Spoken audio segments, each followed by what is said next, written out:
Our reading this morning is from the Unitarian poet May Sarton. It's from the very first entry in her best-selling book, Journal of a Solitude. September 15th. Begin here. It is raining. I look out on the maple where few leaves have turned yellow and listen to Punch, the parrot, talking to himself, and to the rain ticking gently against the window. I am here alone for the first time in weeks to take up my real life again at last. That's what's strange, that friends, even passionate love, are not my real life. Unless there is time alone in which to explore and to discover what is happening or what has happened. Without the interruptions, nourishing and maddening, this life would become arid, yet I taste it fully only when I am alone here and the house and I resume old conversations. The ambiance here is order and beauty. This is what frightens me when I am first alone again. I feel inadequate. I have made an open place, a place for meditation. What if I cannot find myself inside? In this journal, I hope to break through into the rough, rocky depths of life, to the matrix itself. There is violence there and anger never resolved. And my need to be alone is balanced against my fear of what will happen when suddenly I enter the huge, empty silence. One Sunday morning, a few years ago, at a church I served before coming to All Souls, I stood on the front steps of the church, much as I do here, and greeted those who arrived. These front step greetings are one of my favorite rituals of Sunday morning, a chance for me to connect, if only briefly, with each and every person who walks through those doors. It allows me to take the temperature, if you will, of the congregation, to feel where people are that morning. The particular morning that I'm thinking of, a woman ambled up the steps of the church. Her eyes were cast down and a shadow hung over her face. This was a woman I'd seen Sunday after Sunday, but who had never interacted with me much. I didn't know her very well. We usually shook hands, but that morning she came up to me and gave me a big hug. Now, as a minister, I give and receive lots of hugs. It's one of the perks of the job. And having given quite a lot of them, I have a sense for what the typical Sunday morning ministerial hug feels like. It's firm but gentle, and it usually lasts a moment or two. Sometimes, though, the hug is longer and more intense than usual, and that's when I know that there's something going on in a person's life. You can just tell from the hug. And at those times, a simple greeting becomes a moment of ministry. Well, on that day, this woman's hug was long and it was tight, and she wouldn't let go. So I held her. And when she was done, she said to me with tears in her eyes that the greetings she received at church on Sunday morning, the hugs and the handshakes from minister and congregation, were the only human touch she received all week long. "Thank you," she said. And she walked into the sanctuary and took her seat.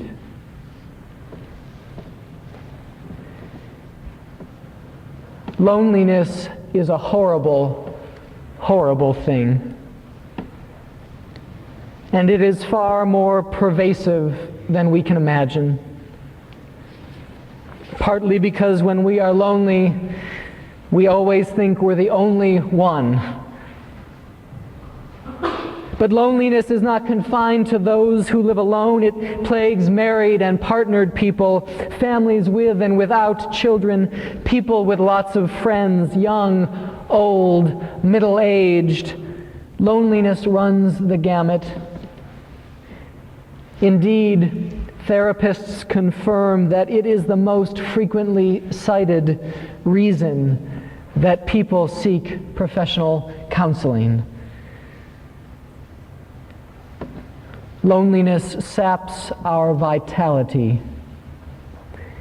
It makes us feel scared and insecure and vulnerable. The isolation and disconnectedness that it fosters leave us feeling unloved, or worse, unlovable.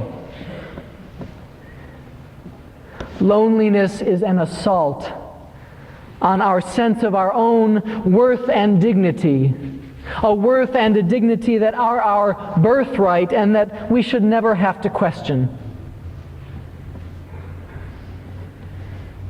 And being alone for any length of time inevitably brings us face to face with the void, with that series of questions and fears that we don't want to entertain. The fear that we are unloved. The fear that we are alone. The fear of that great loneliness, death. The suspicion that we secretly harbor but rarely utter, that there may be no real rhyme or reason to our life, no purpose or meaning to our being here. Loneliness can be terrifying.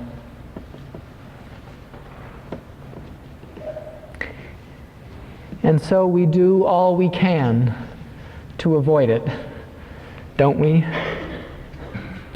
Anything to bring us back from the brink of that abyss, of that void. Just think of all the time we spend trying to convince ourselves that we're not alone. Is it just me, or does anyone else feel like that you spend the whole day just checking to see who's contacted you? I mean, checking your office voicemail, checking your home voicemail, checking your cell phone voicemail, checking email, checking to see if the letter carrier has arrived. And all the while, quietly disappointed that we hear more from those who would sell us something or demand something of us than those who would love us.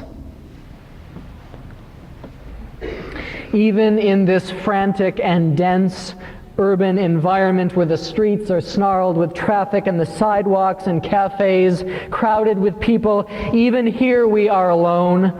The bumping and jostling of bodies on the sidewalk or the supermarket aisle, a meager consolation for the absence of authentic human touch. We run away from our loneliness, busying ourselves with work and errands and shopping, racing frantically, fighting traffic, running red lights and cutting corners until one day,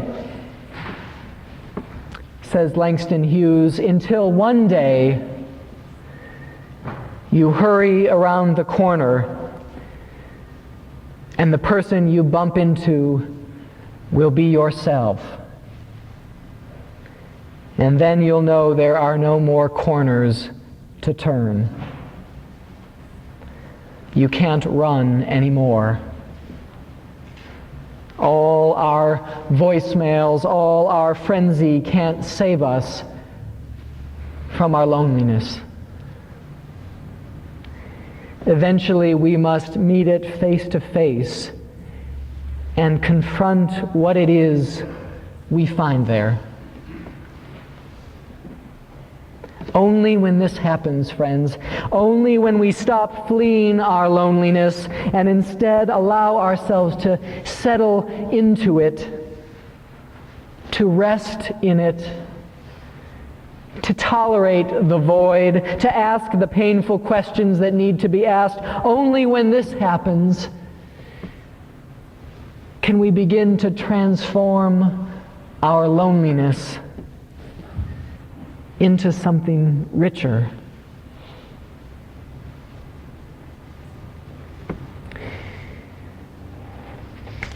You know, I grew up as an only child.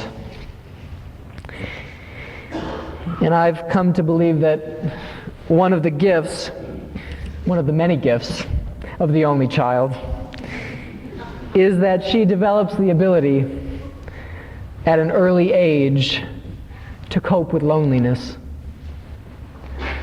Only children often find themselves on their own, and as a child you don't have the agency to flee that loneliness, so you learn to cope. You learn to make it your friend.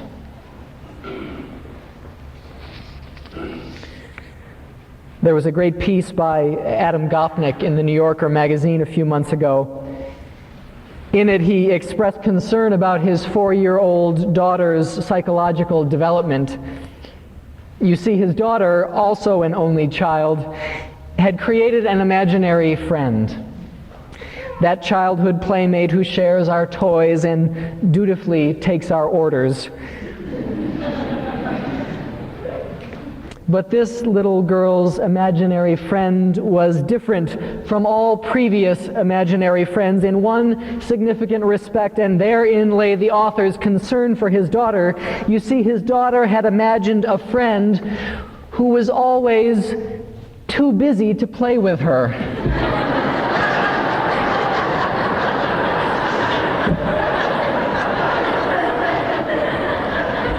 An imaginary friend too busy to play with you. So for instance, the little girl would flip open her imaginary cell phone and, imitating her parents' clipped New York speech, would bark into the phone, "Meet me at Starbucks in 25 minutes."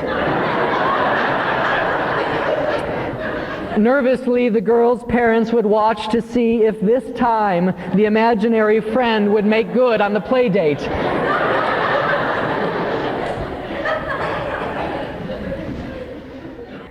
My point is that children are resilient in their ability to cope with being alone. They make of their loneliness a companion, and though our adult loneliness is different from a child's, I think we have to learn to do the same, to find in our loneliness a companion. The novelist Anne Packer, who has explored loneliness in her writing, says, "Lonely is a funny thing. It's almost like another person. After a while, it'll keep you company if you let it." If we spend enough time with our loneliness, we will discover that the silent companion of whom Packer speaks is, of course, ourselves. The part of ourselves that lies beneath the busyness of our daily lives. The part of ourselves that resides beyond the fear of loneliness and meaninglessness.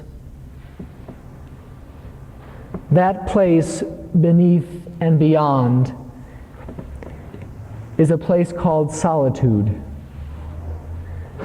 And it is different from loneliness.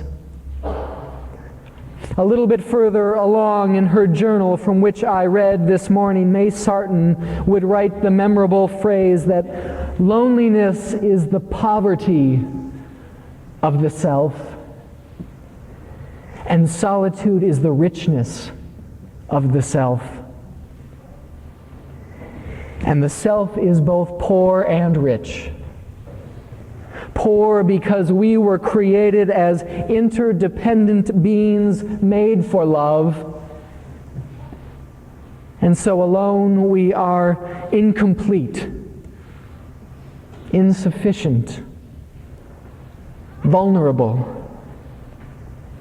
But the self is rich too, because within us lies the soul, and within the soul a spark of the divine, a piece of the holy,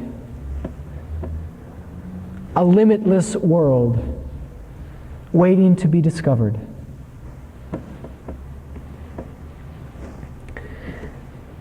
The difference between loneliness and solitude in our inner lives is very similar to me between the difference of how we speak about our physical bodies as naked or nude. Naked describes the human body stripped and vulnerable. Naked refers to what the body lacks: clothing, covering.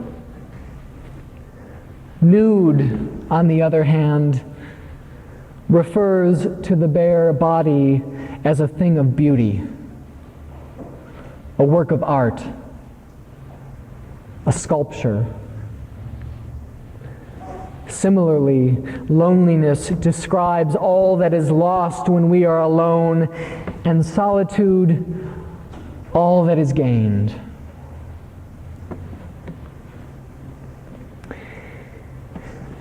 In our reading this morning, Sarton called the time that she spent alone with only herself and her thoughts her real life.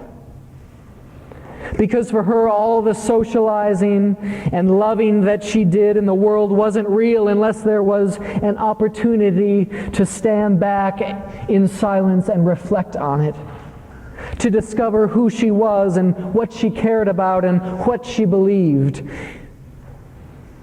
so that she could then bring that fuller, richer self back into relationship with the world.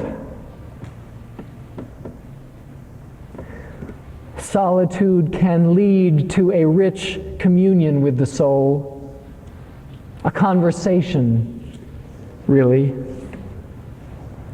Beyond our fear and our loneliness, there is a calm companionship, a peace. And we are at home in our thoughts, our feelings, and our bodies. And we are not afraid anymore.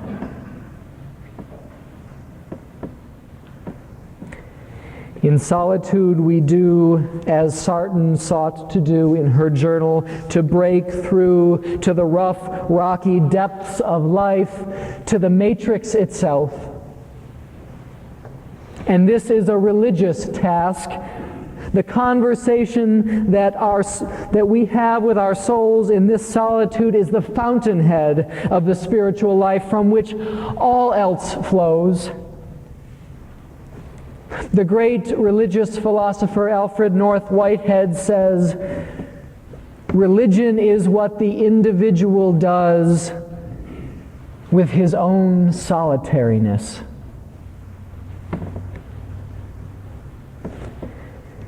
And in fact, the spiritual journey requires that we do two things with respect to that solitariness. It requires that we cultivate a solitude that will allow us to discover the richness of ourselves.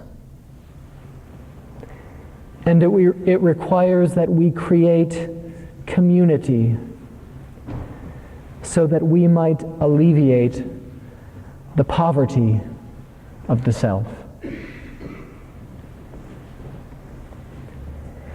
And so, friends, my prayer for this church is that we might build a community where the loneliness in each of us reaches out to the loneliness of the other, so that we might offer one another communion.